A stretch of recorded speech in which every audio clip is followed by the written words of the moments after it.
Sir నమస్కారం sir.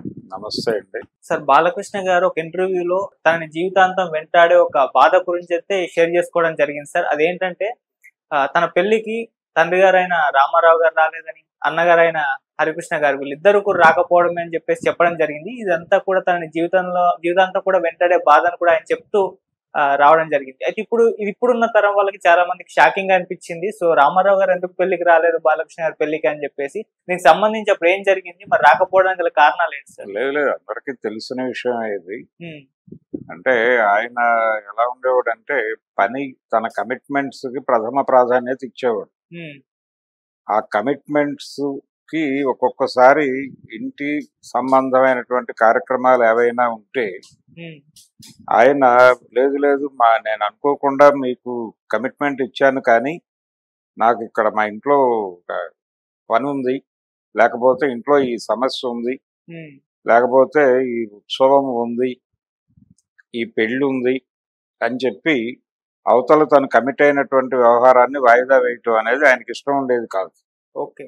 అందుకని చాలా పెళ్లిళ్ళకి ఆయన వాళ్ళ ఇంట్లో పెళ్లిళ్ళకి గైరు హాజరైన సందర్భాలు చాలా ఉన్నాయి. అంటే అదొక ధోరణిలో ఉండేవాడు ఆయన. అంటే అవతల వాళ్ళకి ఒక మాట చెప్పేశాము, ఒక కమిట్మెంట్ ఇచ్చేసాము, ఇచ్చిన తర్వాత వాళ్ళు దానికి సంబంధించి ప్రిపేర్ అయి ఉంటారు. కాబట్టి మనం వాళ్ళని ఇబ్బంది పెట్టడం కన్నా కూడా మనం ఇబ్బంది పడి సర్దుకోవటం మంచిది అన్నట్టుగా ఉండేది ఆయన ధోరణి. అందుకని ఆయన దగ్గర ఆయనకు ఒక కోటరీ ఉండేది. పర్సనల్గా ఆయనకి ఏదన్నా ఇబ్బంది వస్తే వెంటనే ఒక 4-5 ఆ పరిస్థితిని ఆదుకోవటానికి ఒక 4-5 రెడీగా ఉండేవారు అక్కడ. అది ఎన్టీ రామారావు గారి బలం.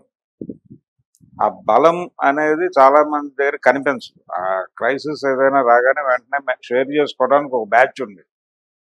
అది రుక్మాంగదరావు గారు ఉండేవాడు, పుండరీకాక్షయ్య గారు ఉండేవాడు, విశ్వేశ్వరరావు గారు అక్కడే ఉండేవాడు, ఇలా నర్రా రామబ్రహ్మం గారు ఉండేవాడు అక్కడే.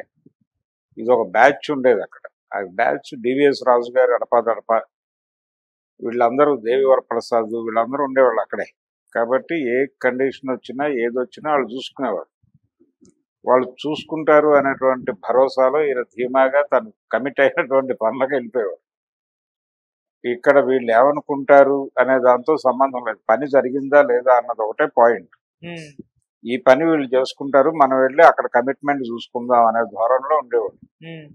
అందులో భాగంగానే ఈయన పెళ్లి జరిగింది 82లో. బాలకృష్ణ పెళ్లి జరిగింది 82లో. ఆ టైంలో ఆయన పొలిటికల్ పార్టీ అనౌన్స్ చేశాడు రామారావు గారు. పొలిటికల్ పార్టీ అనౌన్స్ చేసి దాన్ని జనంలోకి తీసుకెళ్లటం అనే ప్రోగ్రాం ఎలా అనుకున్నప్పుడు, నిజానికి మొదట అనుకున్నది ఏంటంటే రైల్వే స్టేషన్ ప్రకారం రూట్ మ్యాప్ ఒకటి డిజైన్ చేశారు. పార్టీలో అప్పటికి చేరినటువంటి సీనియర్ శ్రీనివాసులు రెడ్డి గారు వీళ్ళందరూ కలిసి ఒక రూట్ మ్యాప్ ఒకటి తయారు చేశారు. పార్టీని జనంలోకి తీసుకెళ్లటానికి ఒక ప్రచార కార్యక్రమం రైల్వేస్ లో వెళ్ళి స్టేషన్లకు దగ్గరగా ఉన్న ప్రాంతాలు కవర్ చేసి మళ్ళీ ఇంకో ట్రైన్ పట్టుకుని ఇంకో స్టేషన్కి వెళ్ళి అలా అనుకున్నారు. అలా ఒక రూట్ మ్యాప్ పట్టుకుని ఎన్టీఆర్ దగ్గర కూర్చుంటే ఆయన ఏం చెప్పాడంటే, ఇది అవ్వదు, ఇలా కాదు చేయాల్సింది, మనం ఒక వెహికల్ పెట్టుకుని జనంలోకి వెళ్ళిపోవటమే, వెళ్ళిపోయిన తర్వాత ఇంక వెనక్కి రావటం అనే ప్రోగ్రాం వద్దు, వెళ్ళిపోయిన తర్వాత ఇక టోటల్గా అన్ని ఊళ్ళు కవర్ చేశాక వెనక్కి రావడం, తిరిగి హైదరాబాద్ రావడం, మెడ్రాస్ కాదు. కాబట్టి ఇది కార్యక్రమం అని దానికి కావలసినటువంటి ఒక వ్యాన్ కావాలి అన్నాడు. ఈ వ్యాన్ ఎలా అనుకున్నప్పుడు ఆయన అంతకుముందు ఏవిఎం వారి స్టూడియో మూసేసినప్పుడు అవన్నీ కొన్నాడు ఈయన స్టూడియో కోసం.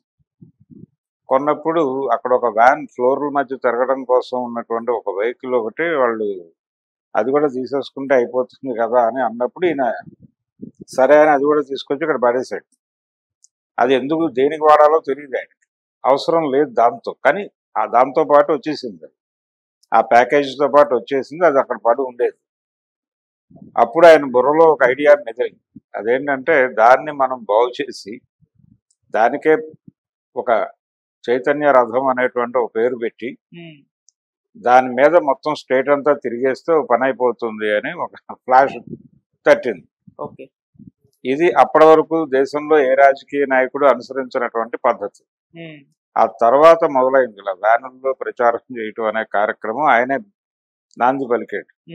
ఆయనకి కూడా ఒక ఇది ఉంది, ఒక మోటివేషన్ ఉంది. అదేంటంటే ఇందిరాగాంధీ గారు 77 ఎన్నికల్లో ఓడిపోయి తిరిగి 80 ఎన్నికల్లో ఆవిడ తిరిగి కొత్త పార్టీ పెట్టి కాంగ్రెస్ పెట్టి జనంలోకి వెళ్లాల్సి వచ్చినప్పుడు కొన్ని ఊళ్ళల్లో ఆవిడ మాట్లాడలేని పరిస్థితి ఉండింది.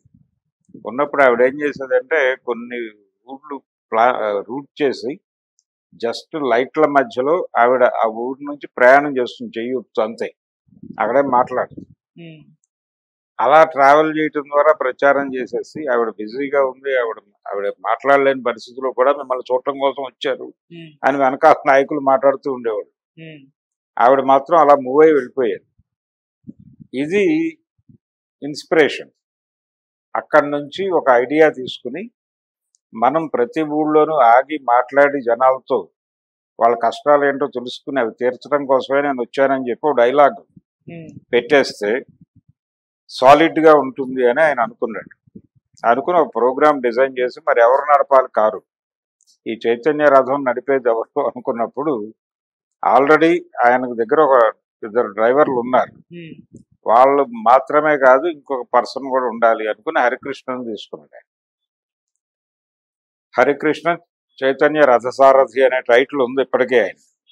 సో ఆయన్ని తీసుకుని ఆయన్ని తన చేదోడు వాదోడుగా పెట్టుకుని ప్రయాణం మొదలుపెట్టాడు రాష్ట్ర పర్యటన. ఈ రాష్ట్ర పర్యటన అనే కార్యక్రమం నడుస్తున్న టైంలో ఇక్కడ బాలకృష్ణ గారి పెళ్లి కుదిరింది. ఆ పెళ్లికి ఆయన రావాలి, నిజానికి రావాల్సి ఉంది, హరికృష్ణ కూడా రావాలి. కానీ ఆయనేమో అక్కడ ప్రోగ్రామ్ అనౌన్స్ చేసి తిరుగుతున్నాడు.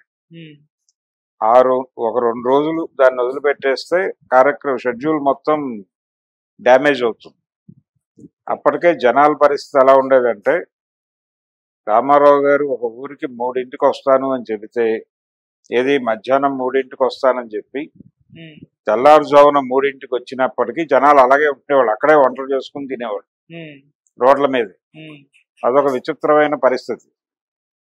జనం ఇంత కమిటెడ్ గా కూర్చుంటున్నప్పుడు మనం ఇంట్లో పెళ్లి అని చెప్పి వెళ్ళిపోతే పద్ధతి కాదు. అందుకని ఈ పెళ్లికి వెళ్ళటం అనే కార్యక్రమం పక్కన పెట్టేసి మన షెడ్యూల్ ప్రకారం మనం వెళదాం, పెళ్లి అలాగూ మన వాళ్ళు చేసేస్తారు. అందుకని దానికోసం జనాలను ఇబ్బంది పెట్టడం అనేది కరెక్ట్ కాదు అని అది చెప్పి పంపించాడు. వాళ్ళు వియ్యంకుడు వాళ్ళు వచ్చి మాట్లాడితే లేదు అన్యథా భావించొద్దండి, ఇది కమిట్మెంట్, ఈ కమిట్మెంట్ మేరకు వెళ్తున్నాను. అంతకుముందు ఆయన కొంతమంది తన పిల్లల పెళ్లిళ్ళకి ఆయన షూటింగ్లు డిస్టర్బ్ అవుతాయి అంటే అవుట్డోర్ చాలా మందితో లింక్ అయిపోయి ఉన్నటువంటి షూటింగ్స్ ఉంటే ఇలాంటి ప్రోగ్రామ్ ఏదైనా ఇంట్లో ఉంటే దాన్ని అవాయిడ్ చేసేవాడు. అవాయిడ్ చేసిన చరిత్ర ఉంది ఆయనకి.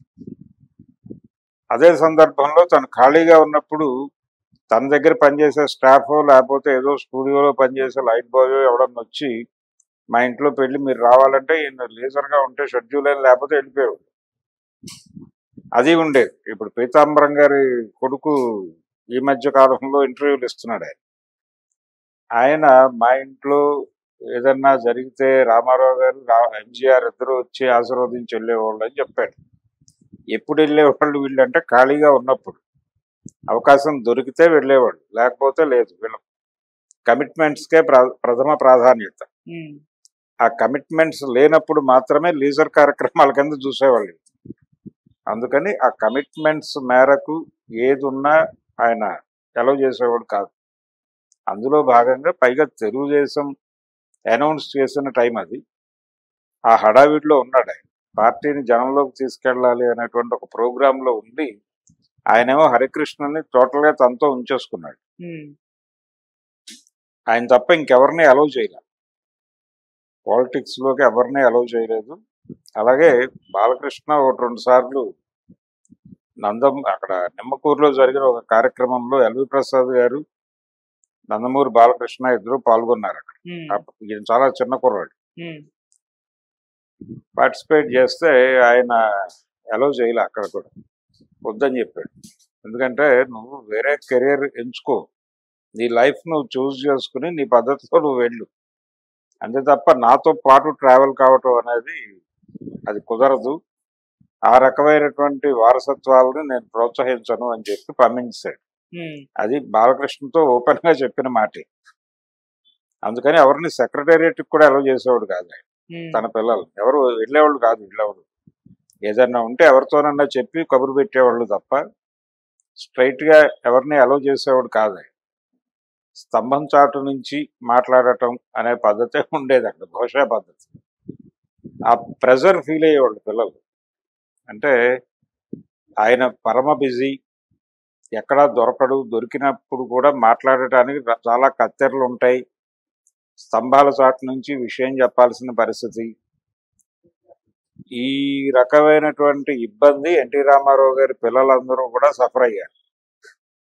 అది ఆయన ఫీల్ అయ్యాడు. అంటే ఆయనకున్న షెడ్యూల్, ఆయన 300 సినిమాలు చేశాడు ఆయన ఇండస్ట్రీలో. ఆ 300 సినిమాలు 2 షిఫ్ట్లలో చేసేవాడు ఆయన. అంటే పొద్దున 7ంటికి షూటింగ్కి వెళ్ళిన మనిషి మళ్ళీ ఈవినింగ్ వచ్చేసి అలసిపోయి పడుకోవటమే, ఇంక వేరే పని లేదు. సినిమా మళ్ళీ పొద్దున్నే తన స్క్రిప్ట్లు వింటాము, వేరే వాళ్ళ స్క్రిప్ట్లు వింటాం అనేది 4 నుంచి ప్రోగ్రామ్ ఉండేది. ఈ దారుణమైన షెడ్యూల్ వల్ల సఫర్ అయింది పిల్లలే. ఆయన రాజకీయాల్లోకి వెళ్ళిపోయాక కూడా అలాగే ఫిక్స్ అయిపోయాడు. టోటల్గా బయటే జీవితం, అక్కడే తినేసి అక్కడే పడుకుని, మధ్యలో గ్యాప్లు కూడా లేవు ఆయన. మధ్యలో బ్రేక్ ఇచ్చి కొద్ది రోజులు మళ్ళీ వచ్చి 4 రోజులు రెస్ట్ తీసుకుని వెళ్ళటం అనే ప్రోగ్రాం కూడా ఆయనకు లేదు. ఒకే అటెస్ట్ వచ్చి స్టేట్ మొత్తం తిరిగేశాడు, ఆ మూల నుంచి ఈ మూల దాకా, ఆదిలాబాద్ నుంచి శ్రీకాకుళం దాకా తిరిగేశాడు. ఈ తిరుగులాటలో భాగంగా ఈయన పెళ్లి వచ్చింది. పెళ్లి వస్తే నో పెళ్లి, మేము రాజకీయ ప్రచారమే ముఖ్యం కాబట్టి పెళ్లి మానాన్ని పెళ్లి జరుగుతుంది, దానికోసం ఈ షెడ్యూల్ డిస్టర్బ్ చేయొద్దు అని చెప్పాడు. ఓకే. అందుకని ఆ పెళ్లికి ఆయన వెళ్ళలేదు. చైతన్య రథసారథిగా ఆయన భోజన వ్యవహారము ఇతర వ్యవహారాలు చూసే కుటుంబ సభ్యుడిగా హరికృష్ణ గారికి కూడా వెళ్ళే వెసులుబాటు లేకపోయింది. ఈయన లీవ్ ఇవ్వలేదు ఆయన. ఎన్టీ రామారావు గారు సెలవు ఇవ్వకపోవడం వలన తన తమ్ముడి పెళ్లికి వెళ్ళలేని పరిస్థితి ఏర్పడింది. అందుకని హరికృష్ణ రామారావు గారు ఇద్దరు బాలకృష్ణ పెళ్లికి వెళ్ళలేకపోయారు. అలాగే ఆయన వెళ్ళిన చోట పెళ్లిళ్ళు వాటిని ఆస్వాదించేవాడు. ఆ పెళ్లి ఎవరు చేస్తున్నారు, ఎలా జరుగుతుంది, ఇవన్నీ పట్టించుకునేవాడు. కానీ తన ఇంట్లో చాలా శుభకార్యాలకి ఆయన గైర్హాజరు అయ్యాడు అనే పెయిన్ వాళ్ళ పిల్లలకు ఉంది. ఉన్నప్పటికీ చేయగలిగింది లేదు. ఆయన ధోరణిలో ఆయన ఉండేవాడు తప్ప ఇవన్నీ పట్టించుకునేవాడు కాదు. ఎవరన్నా చెప్పినా ఎవరు ఎలా అర్థం చేసుకుంటే అలా అర్థం చేసుకుంటారు, నాకేమిటి సంబంధం అనేవాడు. ఆ డిటాచ్మెంట్ అటాచ్మెంట్ రెండు ఉండేవి ఆయన. అది చాలా చాలా మంది వ్యవహారంలో కనిపిస్తుంది. ఆయన ఒక్కొక్కసారి మోర్ అటాచ్డ్గా ఉంటాడు, మోర్ డిటాచ్డ్గా కూడా ఉంటాడు. ఆయనకి పని కావటం ముఖ్యం. ఎవరితోనూ ఏ రకమైన ఇవి లేవు. ఎవరితోనైనా ఎప్పుడైనా యాక్సెస్లోకి వెళ్తాడు, ఎవరినైనా ఎప్పుడైనా అలౌ చేస్తాడు. అందుకు ముళ్ళపూడి వెంకటరమణ గారి జీవితమే ఉదాహరణ. ఆయన ఎప్పుడు వెళ్ళి ఏం మాట్లాడినా ఆయన వినేవాడు. చాలా మందికి ఆ స్పేస్ ఇచ్చేవాడు ఆయన. స్పేస్ ఇచ్చేవాడు, వాళ్ళు చెప్పేది వినేవాడు, అడ్వైజెస్ ఇచ్చేవాడు, పంపించేవాడు. అంతవరకే బాగానే ఉండేది. కానీ అలాగే అవతల వాళ్ళు ఏదైనా ఫైనాన్షియల్ రిస్క్ చేస్తున్నారు అనిపించినా కానీ తనకి సంబంధం లేని వ్యవహారం అయినా పిలిచి మాట్లాడేవాడు. ఏంటి పిచ్చేషాలు వేస్తున్నావా అని మాట్లాడే పరిస్థితి కూడా ఉండేది. కానీ ఆ షెడ్యూల్ మాత్రం మార్నింగ్ 4 o'clock నుంచి 7 మధ్య, 4 to 7 మధ్య కష్టపడిపోయి 7కి క్లోజ్, షట్ డౌన్ అయిపోతుంది మిషన్ ఆటోమేటిక్గా. ఆయన రాజకీయాల్లోకి వెళ్ళిన తర్వాత కూడా అదే ధోరణిలో ఉన్నాడు. షెడ్యూల్లో మార్పు లేదు. ఆయన అప్పుడు వరంగల్ ఎస్పీగా ఉన్నటువంటి హెచ్జే దొరకి 4 o'clockకి టైం ఇచ్చారు సీఎం గారు, మీరు 4కి వచ్చి కలవాలి అని చెప్తే ఆయన 4 o'clock అంటే ఈవినింగ్ 4 అనుకున్నాడు. బాబు అనుకుని సాయంత్రం వస్తే మీరు మీ షెడ్యూల్ ప్రకారం రాలేదు, మార్నింగ్ 4 o'clock ఆయన మీకోసం 1/2 గంట వెయిట్ చేశారు అని తిట్టారు అక్కడ సీఎం ఆఫీస్లో. ఈయనకి అర్థం కాలేదు. అప్పుడు అబిట్స్ దగ్గరలోనే ఉండి కరెక్ట్గా 3:50కి వెళ్ళిపోయి అక్కడ నిలబడి ఆయన్ని కలిసి వెళ్ళాడు ఆయన. అలా ఉండేది ఆయన ధోరణి. ఆ టైంను ఆ 4కి 7 తర్వాత షట్ డౌన్ టోటల్గా. ప్రపంచంతో కాంట్రాక్ట్లో ఉండేవాడు కాదు ఆయన. 7 తర్వాత ఇదే టైం టేబుల్ ఎంజీఆర్ది కూడా. ఆ రోజుల్లో ఇండియన్ ఎక్స్‌ప్రెస్‌లో ఒక వార్త వచ్చింది.